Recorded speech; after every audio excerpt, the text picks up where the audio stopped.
allow me to acknowledge the presence of the following: the head of IOL, Ms. Ilana Kalitz, the registrar of IOL, Mr. Pieter van Vuren, other IOL management staff, Mr. Paul Amdima of the NTA, Honorable Deputy Minister of Higher Education, Training and Innovation, Dr. Becky and Jose Oyo, Pastor John Bernardi, honored guests, graduates and their families and friends, ladies and gentlemen.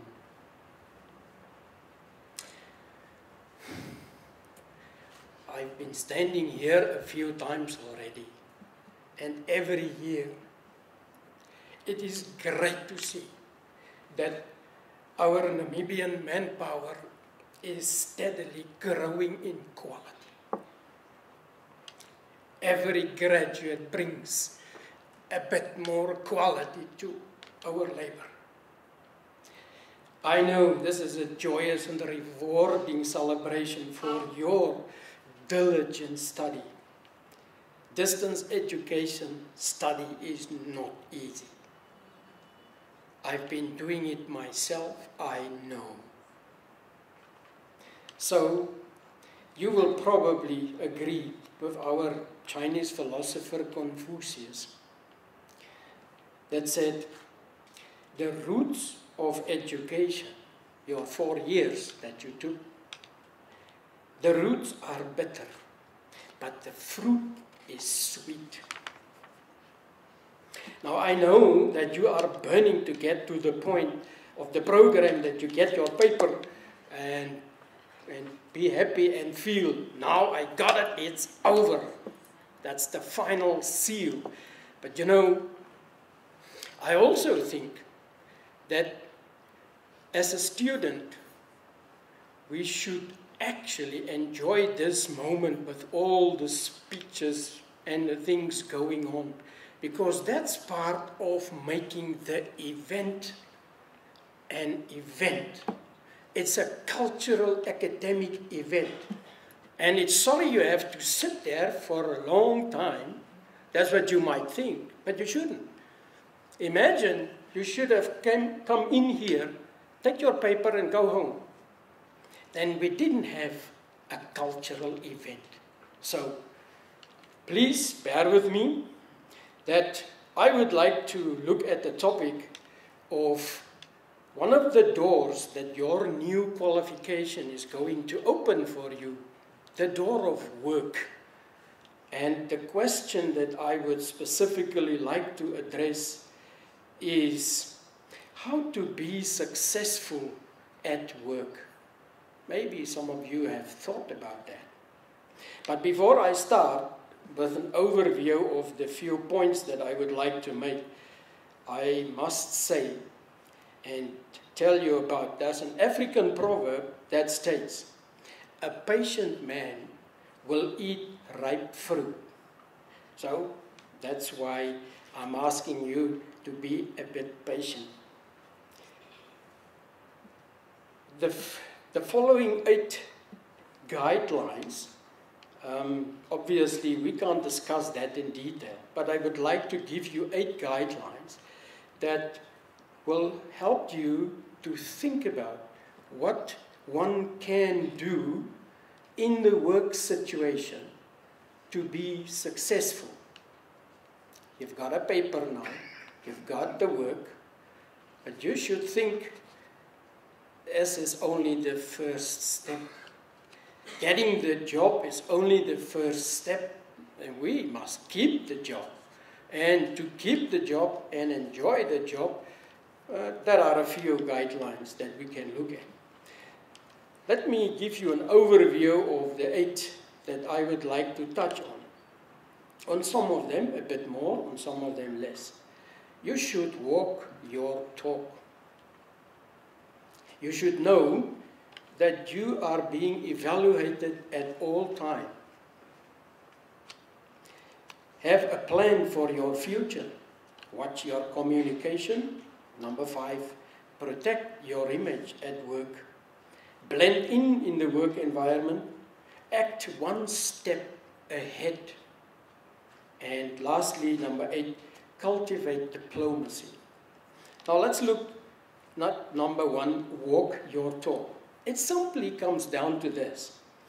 You must be really good at your job. So what does that mean? You've got to have the knowledge and the insight and the expertise to do the job well. And coupled with that, you must be committed to do your best. Shoo! Do you hear that? It's extremely important. Not just for the employer, but for you. If you don't have this knowledge and the skills to do your job or the commitment to do it well, then your job will probably not deliver a lot of happiness. It's really what you put in that you get out. Number two, there are a few more pointers, but I'm not going to deal with all of them, okay? So, just the essence of each of the topics. The second guideline, know that you are being evaluated at all times. It is unfortunately so. Someone is paying you to achieve something. And they would like to see if you are doing it right and good. So there's always a checking on you, not just at the performance appraisal time. Your everyday work, walk, talk is evaluated in some manner, informally, but in some manner. So what you should be watching for if you want a positive evaluation from your employer is things like this. If you are friendly and caring towards other people, if you exude confidence and energy, oh yeah, if you listen to the instructions, if you meet the standards that they expect you to meet, and to be effective and productive. That means you don't waste money, time, or resources. You do it the first time right. Our third point, have a plan for your future. Two ideas about that. While you are here now at the beginning of your career, you are already looking ahead with an idea, with a plan of what can happen in this kind of situation or job for me. So what you should be doing is to find out and understand what are the promotions, opportunities, or steps, or ranks in your organization and in that industry as a whole. If you know that, what you got to do to get the promotion, you can set personal objectives and start developing the things that you know is required, the employability skills that employers look at, and develop those things. That's your plan for the future. Know the promotion opportunities and start doing something so that you know, if I do that, I will get the promotion over a few years. Our fourth one is watch your communication. Oh, so important. Don't gossip about or criticize or blame colleagues or your boss. Trust me, that's not a good idea. Even if you think he or she is wrong and is not smart or not fair, don't criticize and blame and gossip about your colleagues and bosses. If you can't say something good about people, then don't say anything. Your communication is so important if you want to create a positive relationship with fellow workers. Then you should do encouragement, praise them, compliment them, and assist them wherever. You know by now, based on your age, not just your qualification, that if some friend or someone is encouraging you at some point in your life that it made a huge difference. You will be happy to hear that even adults like that if they are supported, encouraged, and complimented. You might think, you know, the older people are always having the answers and don't need so much encouragement, but they do. They are just people, right? Henry Ford, the creator of the Model T Ford, the first Ford car, received many negative feedback when the people heard he is going to invent a car where the horse is in the car and not in front of the car. Yeah, remember, by that time, they were driving around with karperde and wagons, isn't it? Huh? Wagons. And the people thought, no, that's very crazy, to have your horse inside the car instead of in front of the car. So he received a lot of criticism. Not a good idea. And then he met Thomas Edison. Yeah, the light bulb one. Exactly that one. And Thomas Edison was thrilled with this idea of having your horse inside in your car.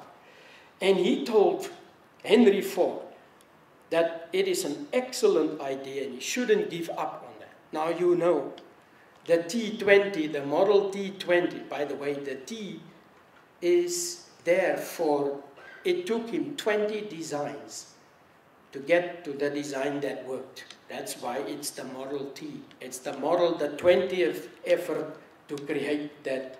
So, if you encourage people, then it will come back to you. It will come back to you. And one other thing, of course, there's a lot about communication, but one other thing. You gotta say please and thank you all the time. It's a simple, polite thing to do, but you gotta say it. Of course, you shouldn't swear. That's also not polite. Number 5, we're almost there. You gotta protect your image. That means you got to behave ethically.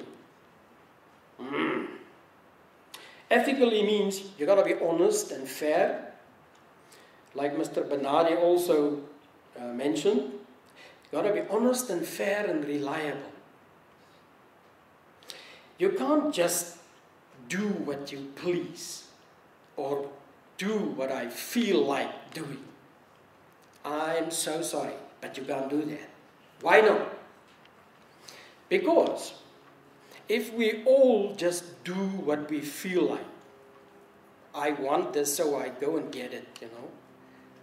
If we all live by our, I do what I feel, I do what I want, then we are basically living according to our instinctive motives.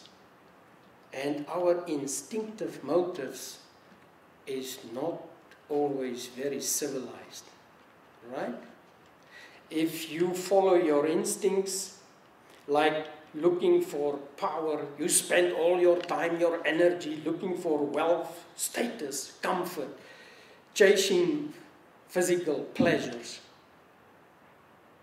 then you're actually living by your instincts. And you're not really an educated person, because educated people are supposed to live by their values.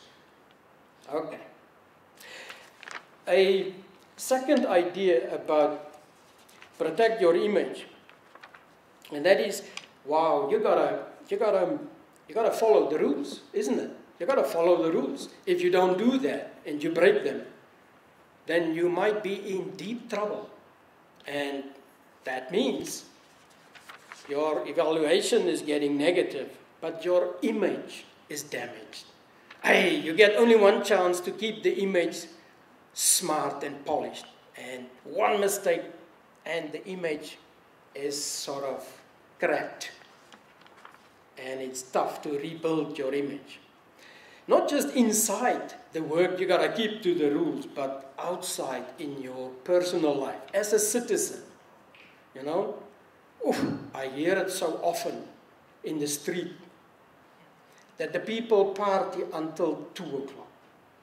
and the music is blaring, you know, and the voices are loud. And that's simply not decent. That means you are simply doing what you like to do.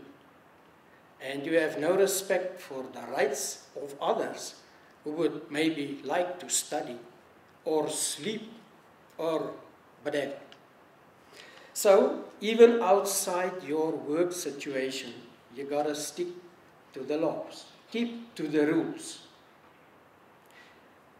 One last one on keeping your image polished and beautiful. You got to make good decisions and choices. You know by now, one bad choice, one bad mistake could ruin a lot of things, isn't it? It could ruin your job in the work. It could ruin your health, your finances, your relationships, life. So you got to make good decisions.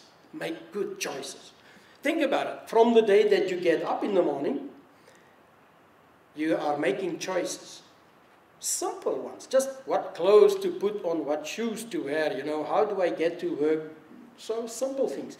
But there are other choices that you got to make in terms of money, partners, you know, leisure. And those choices are the ones that would sink you. One mistake, and you could have more trouble than you wished for. So blend in the organization, number 6. And I'm going to reduce it to just sort of one sentence. Of course, you got to fit into the culture, you know. Talk the talk of the organization and follow the habits and the procedures and the protocols of the corporate culture.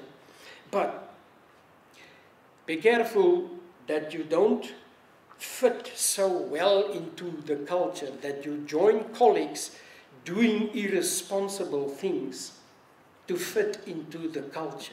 And then you end up in trouble. And then you are out of the culture where you so wanted to be in.